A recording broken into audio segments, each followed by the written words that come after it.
London, 1949. The war was over, but peace had not yet returned to the city's narrow, fog-choked streets. Whispers of fear still clung to the crumbling buildings, and in a quiet, forgotten corner of Notting Hill stood a townhouse that would soon become infamous. 10 Rillington Place. Inside, in a top-floor flat, lived a young couple whose names would be etched into history for all the wrong reasons: Timothy and Beryl Evans. Timothy was a simple man from Wales, not highly educated, but he had a wife he loved, a baby daughter, and a dream of building an honest life. Beryl was young and bright, but worn down by the hardships of post-war London. They moved into the flat hoping for a fresh start. Living downstairs was an older man, quiet, polite, a respected war veteran. He was the kind of neighbor who'd lend you sugar or offer a helping hand. Everyone in the building trusted him. He seemed like a true gentleman, but life in that small house was far from peaceful. The Evans marriage was strained, money was tight, and their arguments echoed through the thin walls. Neighbors heard everything. The tension reached a breaking point when Beryl discovered she was pregnant again. They could barely afford to live as it was, and the thought of another child filled them with dread. Desperate and frightened, Beryl told Timothy she couldn't go through with the pregnancy. At the time, abortion was illegal and dangerous, but someone in the house, that kindly neighbor from downstairs, overheard their troubles and offered a solution.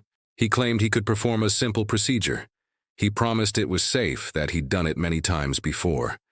It was a secret, a quiet fix to their desperate problem. And so, one evening, a desperate Beryl agreed. It was the last time anyone saw her alive. Days passed, then weeks. Timothy's behavior grew increasingly erratic. He told concerned neighbors that Beryl had gone to visit family, taking their baby Geraldine with her. He insisted they were fine. But his eyes told a different story. They were hollow, haunted. Then, without a word, he suddenly left London and took a train back to his family in Wales. A few days later, he walked into a police station and confessed. At first, Timothy's story was a confused, panicked jumble. He claimed his wife had died accidentally during the illegal procedure. He said the neighbor had helped him dispose of the body, that he'd been too scared to tell the truth. The police went to 10 Rillington Place. They searched the drains, the garden, the rooms. Initially, they found nothing, but after a more thorough search in a small, locked washhouse behind the building, they made a gruesome discovery. The bodies of Beryl Evans and little baby Geraldine. Both had been strangled. The quiet neighbor from downstairs had even provided the police with the key to that very washhouse. Yet somehow, his role in the tragedy was never seriously questioned. Timothy Evans was arrested that night. At his trial, Timothy was a picture of terror and confusion. He was semi-literate, his words stumbled, and his story kept changing under the intense pressure of interrogation. The prosecution painted him as a violent, short-tempered man, a liar who'd killed his wife in a fit of rage and then strangled his own baby to cover his tracks.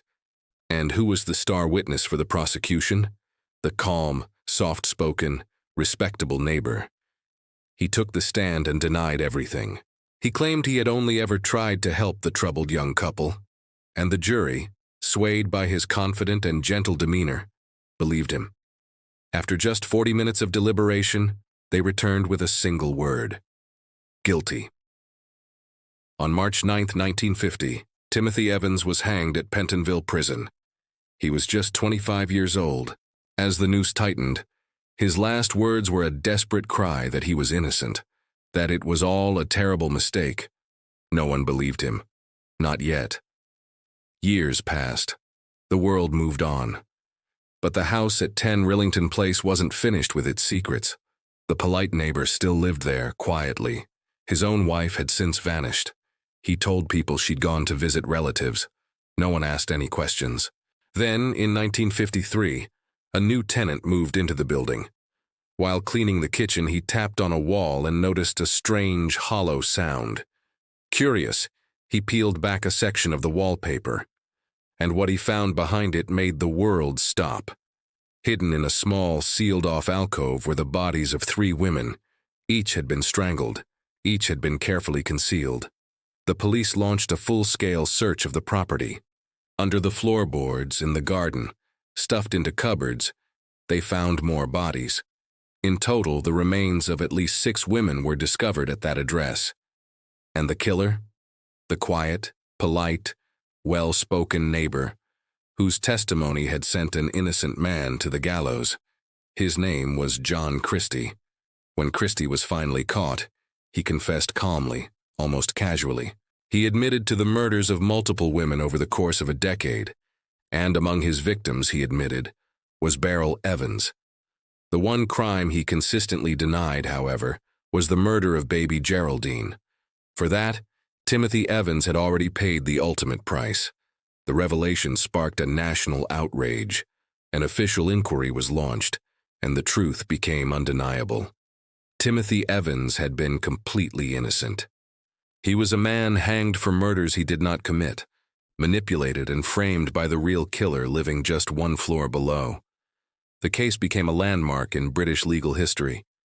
It fueled public debate, sparked protests, and was a major catalyst in the movement that eventually led to the abolition of the death penalty in Britain. Timothy Evans was granted a posthumous pardon, a correction that came far too late to save his life, but just in time to haunt the conscience of a nation. Today, 10 Rillington Place no longer exists. The entire street was demolished, its name erased from the maps, as if London itself was trying to forget the horrors that took place there. But some places never really disappear. They live on in stories like this one, stories of terrible mistakes that can't be undone, and of a slow, agonizing justice that arrived far too late. Thank you for joining us for this unsettling story.